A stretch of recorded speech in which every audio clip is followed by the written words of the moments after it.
মেরাজ উদযাপন করার পালন করার কোনো বিষয় না। শবে মেরাজ আকীদার বিষয়, এটা বিশ্বাস করতেই হবে। কেউ যদি শবে মেরাজ বিশ্বাস না করে তার ঈমান থাকবে? কথা বলেন, ঈমান থাকবে? শবে মেরাজ বিশ্বাস করতে হবে। আপনি এই শবে মেরাজ সম্পর্কে পড়াশোনা করুন, জানুন, বুঝুন, এখান থেকে কিছু শিখুন, কিন্তু শবে মেরাজ উদযাপন করার কোনো বিষয় না।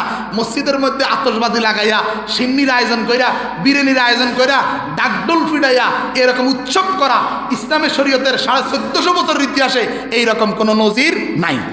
সুতরাং শবে মেরাজ কেন্দ্রিক এই অনুষ্ঠানগুলো যারা করে একটাও সুন্নত সম্মত না, সবগুলো বেদাত।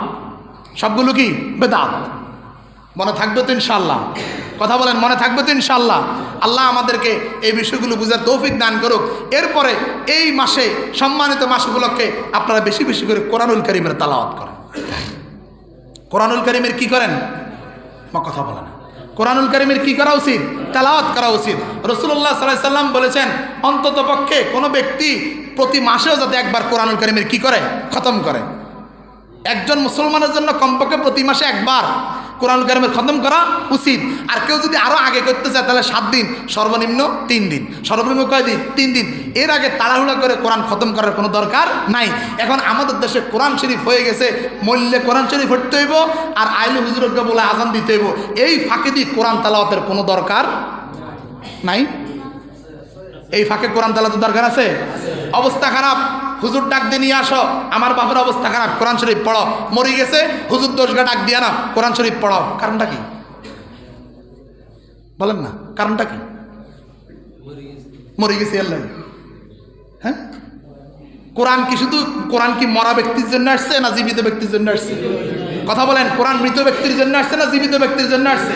তো উনি মারা যাওয়ার পরে আপনি কোরআন নিয়ে এত ফেরেশান কেন? মানে উনি মারা যাওয়ার পরে কোরআন শরীফ পড়া নিয়ে এত ফেরেশান কেন আপনি? অথচ আপনি কতদিন আপনার বাবা জীবিত থাকতে, কতদিন আপনার মা জীবিত থাকতে, কতদিন আপনার ভাই জীবিত থাকতে বাইরে জিজ্ঞাসা করছেন আজকে কোরআন তেলাওয়াত করছে কিনা, বাবা আজকে কোরআন শরীফ তেলাওয়াত করছেন কিনা, মা আজকে কোরআন তেলাওয়াত করছেন কিনা।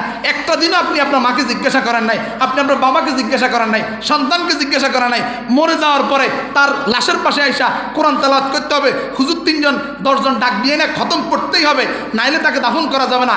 এই সিস্টেম, এই রুসুম, এই পদ্ধতি কে শিখাইল আপনাদেরকে? দিন শেষে মোল্লা লাভ, কাল লাভ, মোল্লা লাভ। মোল্লা তো ঠিকমতো কোরআন শরীফ ঠিকমতো ফড়েও না, জাগরে দিয়ে খতম করান, দেখবেন কোরআন শরীফ ফড়ার অবস্থা অত্যন্ত খারাপ। কিভাবে ফড়ে হেরা নিজেরাও জানে না।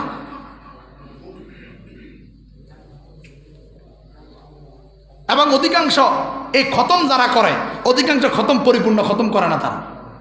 কিছু আছে দেখবেন এলাকাভিত্তিক খতম হুজুর, হের কাছে খতমের দাবাত দিলে হুজুর অটোমেটিক 30 গে জোগাড় হয়ে যায়। ওনার নেটওয়ার্ক আছে, টাওয়ার আছে, ওনার কাছে পৌঁছাই দিবেন, আলহামদুলিল্লাহ দেখবেন মোটামুটি সব ঠিক হয়ে যাবে ওনার। কথা বলেন, আছে না নাই? তা আমনে কোরআন যেই জায়গায় রাখা দরকার, কোরআন যখন মানা দরকার, কোরআন যখন পড়া দরকার, কোরআন যখন অনুসরণ করা দরকার, ওই সময় আপনি দুনিয়া নিয়ে ব্যস্ত, ফেরেশান, আপনার কোনো খবর নাই।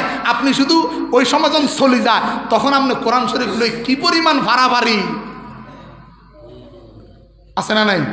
প্রিয় ভাইরা, আসুন, কোরআন আমাকে আপনাকে বুঝতেই হবে, এর বাহিরে কোনো ব্যবস্থা নাই। কোরআন বুঝতে হবে, কোরআন মানতে হবে, কোরআন অনুসরণ করতে হবে, কোরআন জমিনে প্রতিষ্ঠা করতে হবে। এর বিকল্প মুসলমান হিসাবে আপনার আর কোনো গতি নেই। তাহলে আল্লাহ